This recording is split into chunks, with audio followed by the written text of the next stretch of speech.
ദൈവ തിരുനാമത്തിന് സ്തോത്രം ചെയ്യുകയും സ്തുതിക്കുകയും ചെയ്യുന്നു. ക്രിസ്തുവിൽ ധന്യരായ പ്രിയപ്പെട്ടവരെ, അനുഗ്രഹീതമായ നല്ല ദിവസത്തിനായി ദൈവത്തെ വാഴ്ത്തി സ്തുതിക്കുന്നു. ഈ നല്ല സുദിനത്തിൽ ദൈവത്തിൻ്റെ വചനത്തിലേക്ക് നമ്മുടെ ശ്രദ്ധയെ തിരിക്കുകയാണ്. ദൈവവചനം കേൾക്കാൻ താല്പര്യത്തോടെ ആയിരിക്കുന്ന പ്രിയപ്പെട്ടവരെ ഞാൻ ഒത്തിരി സ്നേഹിക്കുന്നു. കർത്താവ് അവരെ മാനിക്കട്ടെ എന്ന് പ്രാർത്ഥിക്കുന്നു. ഇന്നും വചനം കേൾപ്പാൻ ഭാഗ്യം ലഭിച്ച നിങ്ങൾക്ക്, പ്രത്യേകാൽ ഈ ദൂത് കേൾക്കാൻ അവസരം തന്ന നിങ്ങൾക്ക് എൻ്റെ സ്നേഹത്തിൻ്റെ ഭാഷയിലുള്ള വന്ദനങ്ങൾ കർത്താവായ യേശുവിൻ്റെ നാമത്തിൽ അറിയിച്ചുകൊണ്ട്, ദൈവവചനം പറയാൻ അവകാശം തന്ന, അധികാരം തന്ന, പാട്ടുകാരൻ പാടിയിരിക്കുന്ന പോലെ ദൂതർക്കും കൂടി അവകാശമില്ലാത്ത ഈ സത്യവചനം ദൈവജനത്തോട് പറയാൻ കർത്താവ് എനിക്ക് അധികാരവും അവകാശവും തന്നതോർത്ത് ദൈവത്തിൻ്റെ തിരുസന്നിധാനത്തിൽ സന്തോഷത്തോടെ ദൈവത്തെ വാഴ്ത്തിക്കൊണ്ട്, ദൈവത്തെ സ്തുതിച്ചുകൊണ്ട് ഇന്ന് നിങ്ങളുമായി പങ്കുവയ്ക്കാൻ കർത്താവിൻ്റെ ഹൃദയത്തിൽ പ്രേരിപ്പിച്ചിരിക്കുന്ന ദൈവിക ആലോചനയ്ക്ക് ആധാരമായിരിക്കുന്ന വേദവാക്യം യിരെമ്യാ പ്രവചനം 29 അധ്യായത്തിൻ്റെ 7 വാക്യമാണ്. യിരെമ്യാ പ്രവചനം 29 അധ്യായം 7 വാക്യം. ഇപ്രകാരമാണ് ആ വാക്യം: ഞാൻ നിങ്ങളെ ബദ്ധരാക്കി കൊണ്ടുപോകുമാറാക്കിയ പട്ടണത്തിൻ്റെ നന്മ അന്വേഷിച്ച് അതിനു വേണ്ടി യഹോവയോട് പ്രാർത്ഥിപ്പീൻ. അതിന് നന്മയുണ്ടെങ്കിൽ നിങ്ങൾക്കും നന്മയുണ്ടാകും. അതിന് നന്മയുണ്ടെങ്കിൽ നിങ്ങൾക്കും നന്മയുണ്ടാകും.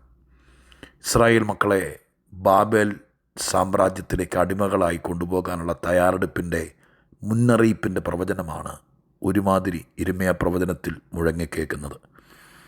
അനുസരണം കെട്ട ആളുകൾ, അഥവാ ദൈവത്തോട് മത്സരിക്കുന്ന ഒരു കൂട്ടം ജനതതികൾ, അവരെ ദൈവം രൂപാന്തരപ്പെടുത്താൻ വേണ്ടി സ്വന്തം ദേശത്ത് നിന്ന് അന്യദേശത്തേക്ക് അടിമകളായി കൊണ്ടുപോകാൻ വേണ്ടി പദ്ധതിയിടുകയാണ്. അന്നത്തെ ബാബേൽ സാമ്രാജ്യം ഇടിച്ചു കയറി യെരൂശലേമിൽ കയറി ദൈവാലയം തകർത്ത് ദൈവാലയത്തിലെ മൂല്യമേറിയ പാത്രങ്ങളടക്കമുള്ള സകലതും എടുത്ത് പട്ടണം പിടിച്ച് അവിടെ നിന്ന് രാജാവടക്കമുള്ള സമുന്നതരായിരിക്കുന്ന ആളുകളെ മുഴുവൻ അടിമകളായി ബാബേൽ സാമ്രാജ്യത്തിലേക്ക് കൊണ്ടുപോവുകയാണ്. അതിനേക്കാൾ മുമ്പ് ദൈവത്തിൻ്റെ കംപ്ലീറ്റ് നിരൂപണത്തിലും നിരീക്ഷണത്തിലുമായിരിക്കുന്ന ആ വലിയ ഓപ്പറേഷൻ ജനത്തെ നശിപ്പിക്കാനല്ല, ഇല്ലാതാക്കാനല്ല, നന്നാക്കിയെടുക്കാനാണ്. ഒരു കാര്യം ഞാൻ ആദ്യം പറയാം.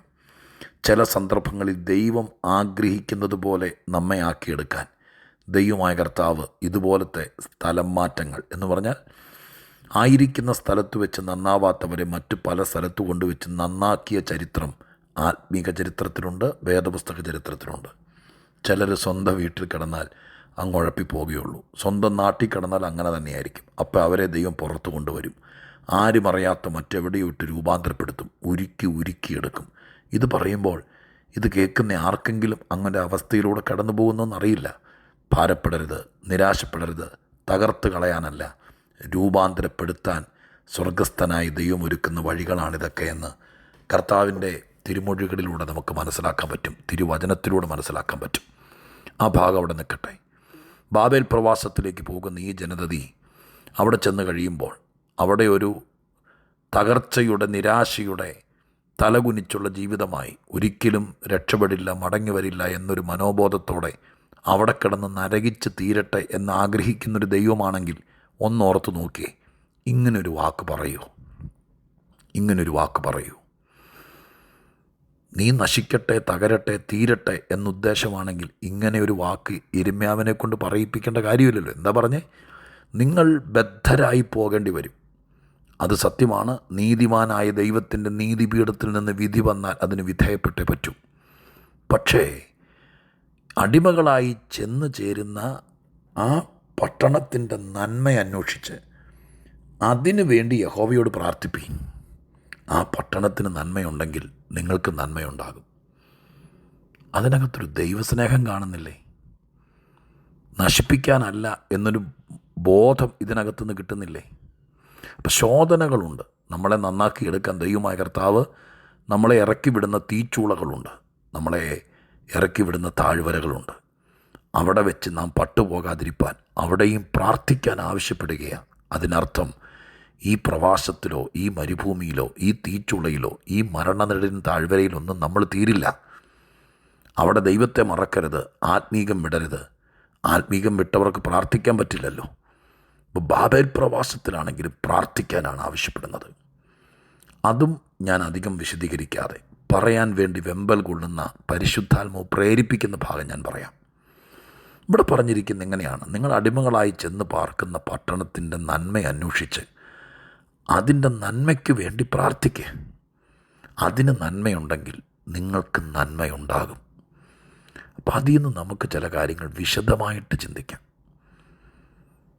നമ്മൾ ചെന്ന് ചേരുന്ന സ്ഥലം, അവിടെ നന്മയുണ്ടെങ്കിലേ നമുക്ക് നന്മയുണ്ടാകത്തുള്ളൂ എന്ന് ആ വാക്യം സത്യമല്ലേ?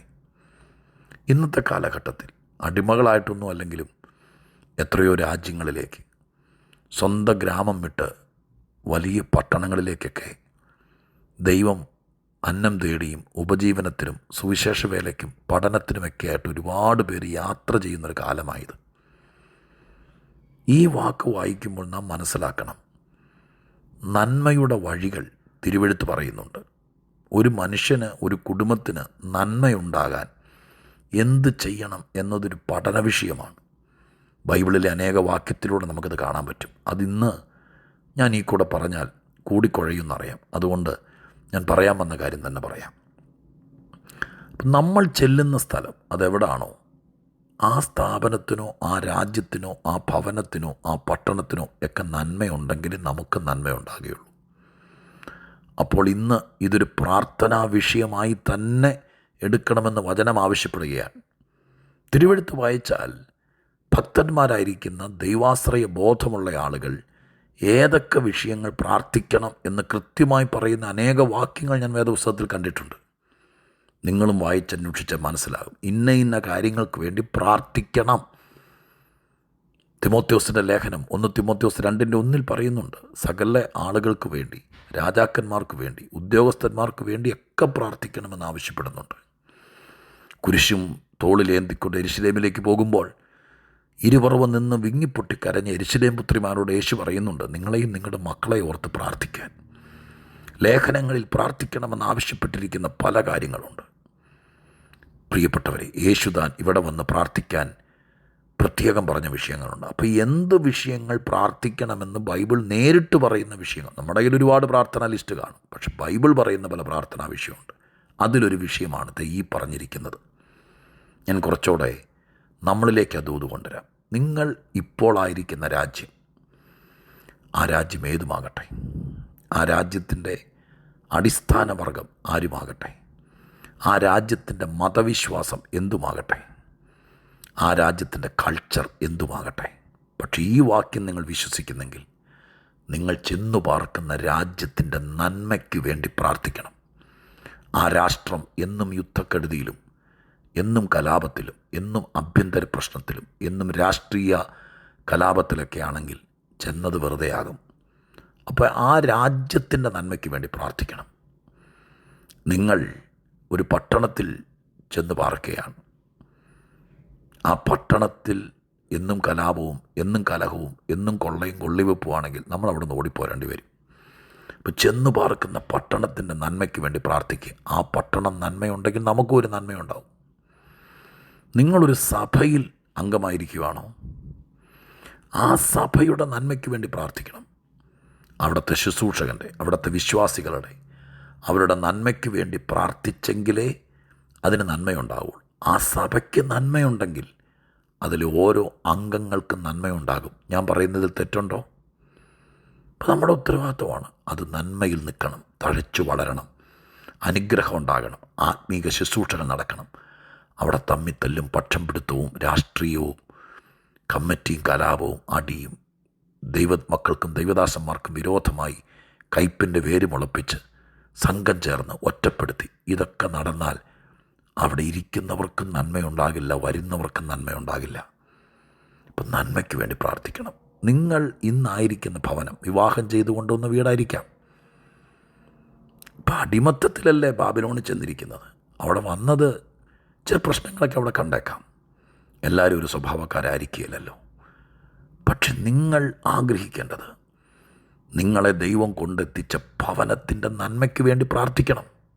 അവിടെ ഒരു അപ്പനുണ്ടെങ്കിൽ, അമ്മയുണ്ടെങ്കിൽ, ഒരു ചേട്ടനുണ്ടെങ്കിൽ, ആങ്ങളയുണ്ടെങ്കിൽ, പെങ്ങളുണ്ടെങ്കിൽ, ആരുമാട്ടെ, ആ വീടിൻ്റെ നന്മയ്ക്ക് വേണ്ടി പ്രാർത്ഥിക്കണമെന്നേ. ആ വീട് നന്മയുണ്ടെങ്കിൽ നിങ്ങൾക്ക് നന്മയുണ്ടാവും. നിങ്ങളെവിടെ എത്തിയോ, നിങ്ങളെവിടെ ആയിരിക്കുന്നു, നാം ഏത് ദേശത്തായിരിക്കുന്നു അതിൻ്റെ നന്മയ്ക്ക് വേണ്ടി പ്രാർത്ഥിക്കാൻ കടപ്പെട്ടവരാണ് നമ്മൾ. പ്രാർത്ഥിക്കുക മാത്രമല്ല, നമ്മുടെ മനസ്സുകൊണ്ട് ആഗ്രഹിക്കണം. ഞാൻ വന്നിരിക്കുന്ന ഈ ദേശം, ഈ രാജ്യം, ഈ കുടുംബം, ഈ കൂട്ടായ്മ അനുഗ്രഹിക്കപ്പെടട്ടെ, നന്മയാകട്ടെ. എങ്കിലേ അതിൻ്റെ അനുഗ്രഹം നമുക്ക് അനുഭവിക്കാൻ പറ്റുള്ളൂ. നല്ല വാക്കുകൾ പറയുക, എന്നും അനുഗ്രഹിക്കുക, എന്നും പ്രാർത്ഥിക്കുക, നല്ലത് മാത്രം ആഗ്രഹിക്കുക, തിന്മയ്ക്കുള്ള വഴികൾ ഉണ്ടാകാതിരിക്കാൻ നമ്മൾ ശ്രമിക്കുക. നമ്മളായിട്ടൊരു കലഹമോ കലാപമോ ഒരു തകർച്ചയോ വരാതിരിക്കാൻ വേണ്ടി നമ്മൾ സൂക്ഷിക്കുക, പ്രാർത്ഥിക്കുക.